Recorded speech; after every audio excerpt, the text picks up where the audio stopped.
E aí galera, beleza? Eu sou Ariel e hoje eu vou explicar um pouquinho para vocês do capítulo 2 do livro de História. Bom, começando aqui, queria falar sobre os estados, que é uma coisa muito importante que vocês precisam saber.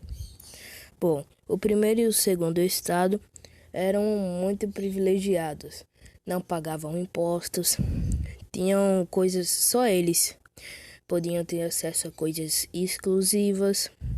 Já o terceiro estado era composto por camponeses, burguesia, e não tinham muitos privilégios, pagavam impostos e isso. Por aí. O primeiro e o segundo estado era composto por o primeiro, clero, e o segundo, a nobreza. A nobreza não está no nível do clero, mas mesmo assim é um dos altos cargos. Como eu posso dizer? O primeiro e o segundo estado eram mais privilegiados. Vamos para a próxima página. Se vocês quiserem acompanhar comigo, podem acompanhar.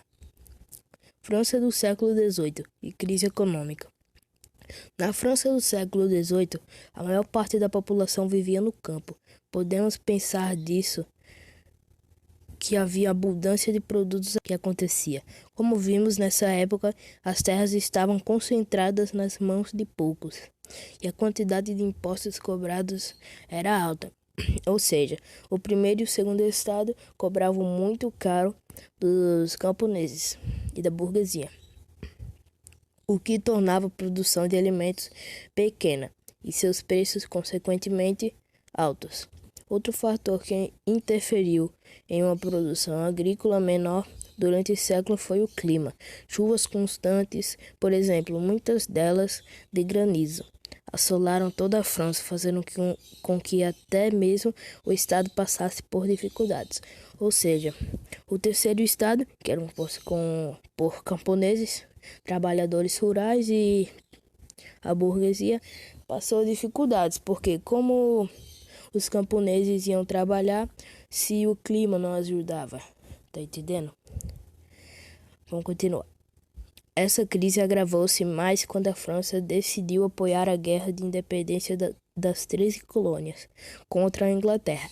Nessa época, a França tinha meio que uma briga com a Inglaterra, que no capítulo 1 explicou melhor. Uma vez que esse financiamento aumentou as despesas dos cofres franceses, com os gastos com armazenamento e soldados, esse conjunto de fatores favoreceu o enfraquecimento da monarquia. Próxima página. Convocação dos Estados Gerais. Em 1788, o rei francês Luís XVI decidiu enfrentar a crise tentando promover um ajuste fiscal que, de maneira significativa, diminuição dos privilégios do clero e da nobreza. Ou seja, diminuiu as coisas deles. Não tinham mais os mesmos privilégios. Para tanto, convocou os Estados Gerais, uma assembleia formada por representantes dos 3 estados da sociedade francesa: clero, nobreza e camponeses. Como eu disse, iam falar muito sobre isso. A última reunião, havia ocorrido há mais de 170 anos, bastante tempo até. Nessa assembleia, cada estado tinha direito a um voto, ou seja, o clero tinha um voto, a nobreza um voto e os camponeses um voto. O clero e a nobreza, mesmo sendo a minoria da assembleia, tinham um voto cada. O terceiro estado, mesmo a maioria, tinha também um voto, como eu disse. Por isso, a reunião entre o clero e a nobreza garantia a permanência de seus privilégios. Em 5 de maio de 1789, foi aberta a sessão. Obviamente, os primeiros e segundos estados não queriam abrir mão de seus privilégios.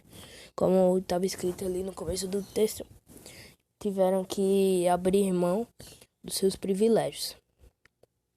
como Luís XVI fez. Como o terceiro estado era mais numeroso, defendia a votação individual. Visto dessa maneira, teria maiores chances de promover reformas.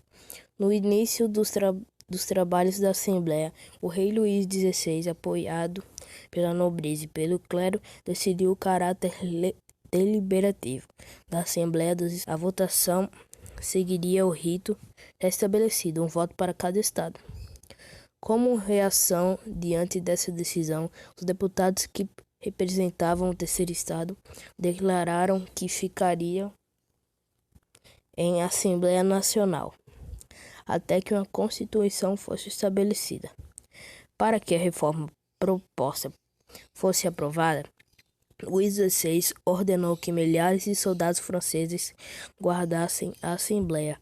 Pressionado pelo terceiro estado e sem saber o que fazer, Luís XVI cedeu e reconheceu a Assembleia. Entretanto, exigiu que o primeiro e o segundo estados também participassem dela. Em julho, os Estados Gerais receberam o nome da Assembleia Nacional Constituinte. Nessa sessão, o rei apresentou uma proposta que aceitava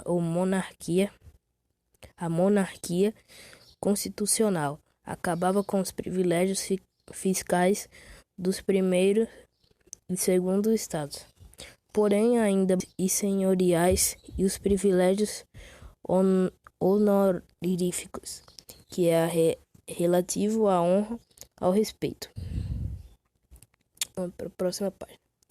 Enquanto a Assembleia Constituinte buscava consolidar suas ações transformadoras, produzindo um texto capaz de expressar um quadro organizacional para uma nova sociedade. As ruas de Paris ficavam cada vez mais violentas, inflamadas pelo clima revolucionário. As manifestações populares contra a ordem vigente eram constantes. O povo demonstrava claramente estar disposto a lutar pelo movimento. Bom, gente, para não deixar tão longo, eu vou dar uma resumida a mais aqui. Bom, a Declaração dos Direitos do Homem e do Cidadão foi a primeira fase da Revolução Francesa, que é a base da Unidade 2. A fase da Assembleia Nacional, que compreendeu os anos de 1789 a 1791.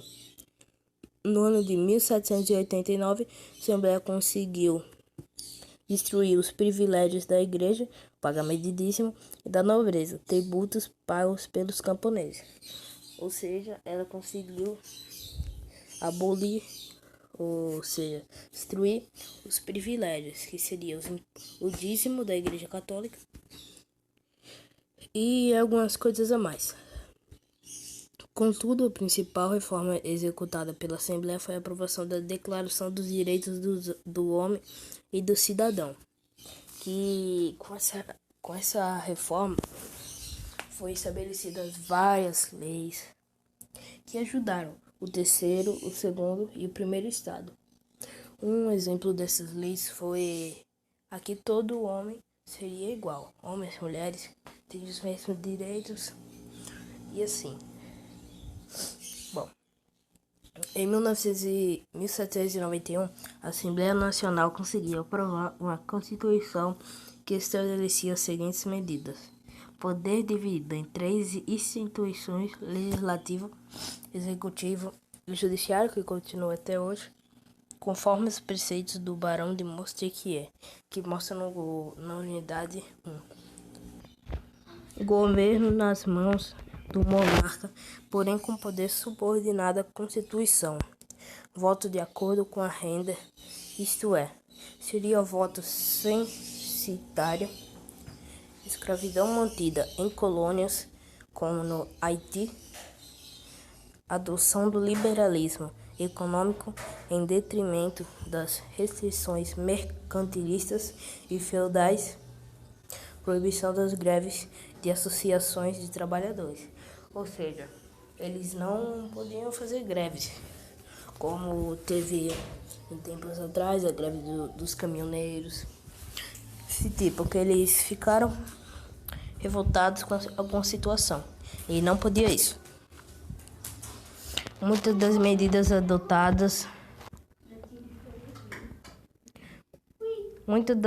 adotadas demonstram isso da burguesia dentro da Assembleia e o destaque dessa classe social em relação às outras do terceiro estado.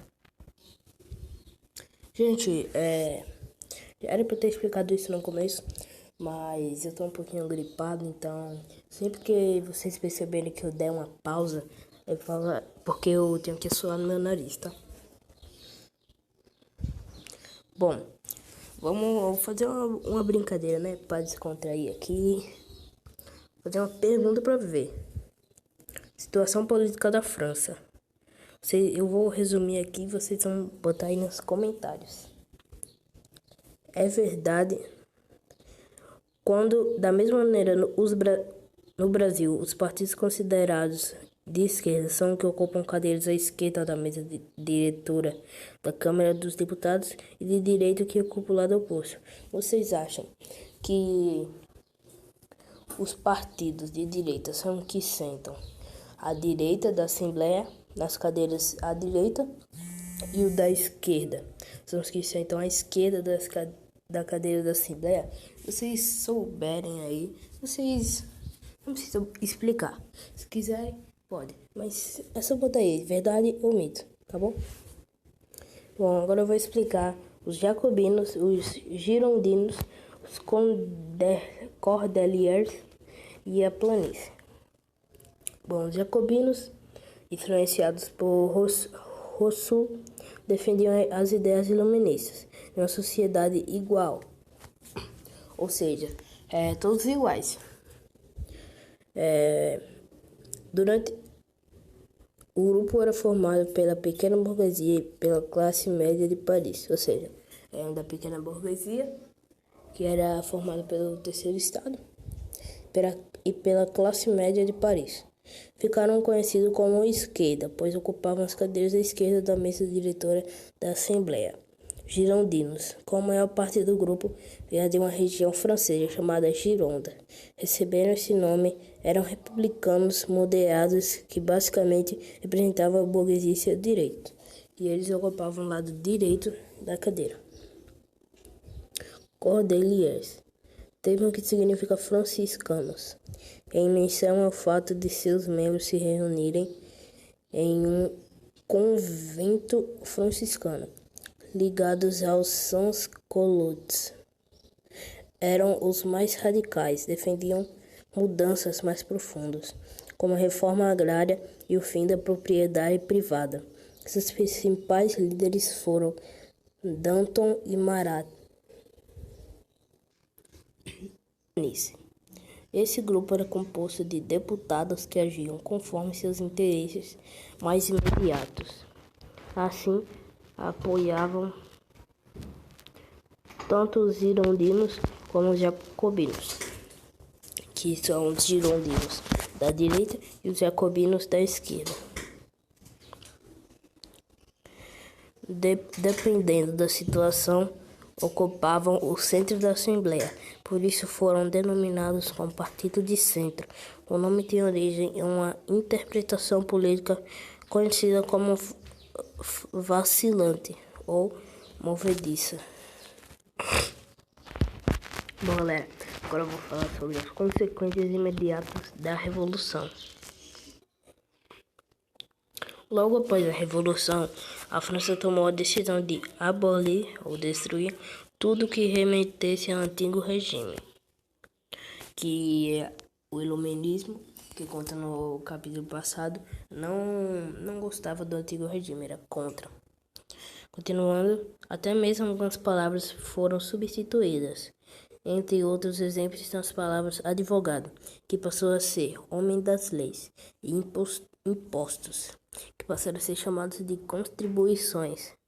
As pessoas passaram a tratar-se na rua não mais como senhor e senhora, e sim como cidadãos.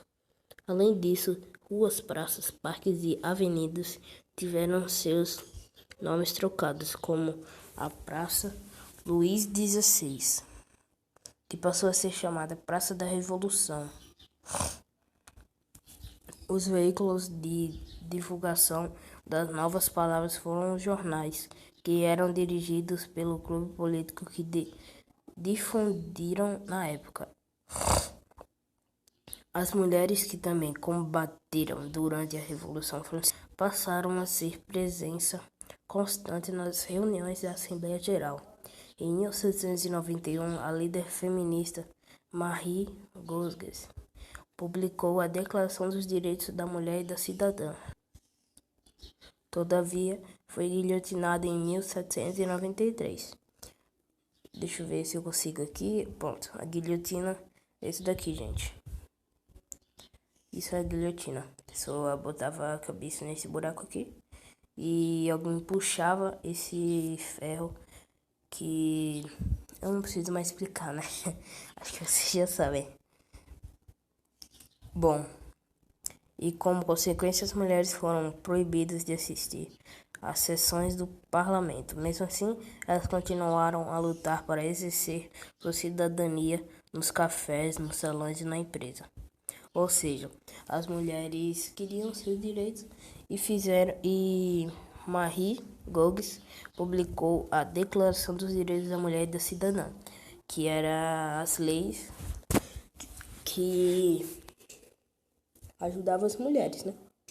E ela foi guilhotinada em 1793 e as mulheres foram proibidas de ir para reuniões, esse tipo de coisa.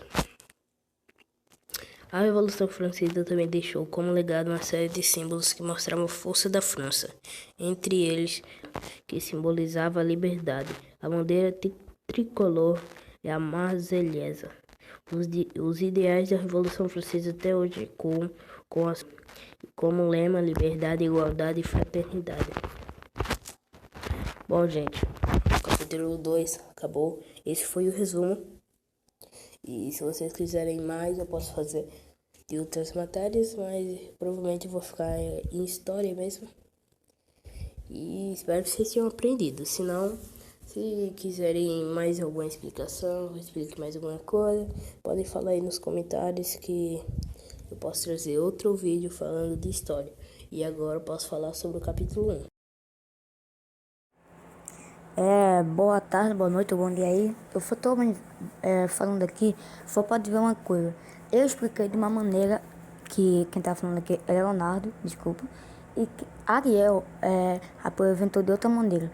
Eu não quero ver ninguém aqui criticando nos comentários, eu explicando ou ele explicando, porque cada um tem uma maneira de explicar, que nem professor. Ele decidiu explicar lendo para vocês, e eu decidi explicar aplicando exemplos. Então não quero que ninguém critique, porque cada um tem sua forma que acha melhor, ok? Muito obrigado e falou, até o próximo vídeo.